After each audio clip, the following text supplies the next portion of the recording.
there, today I'll be doing a review of the 3Doodler Create Plus 3D pen.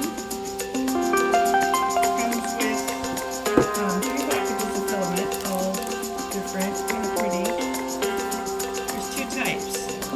There is the PLA, is ABS. This one is also ABS.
That you have to go slower than if you were just writing.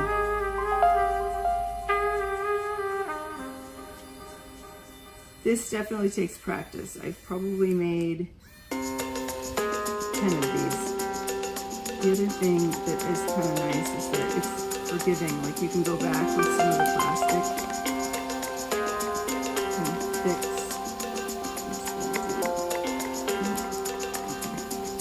And you can take off these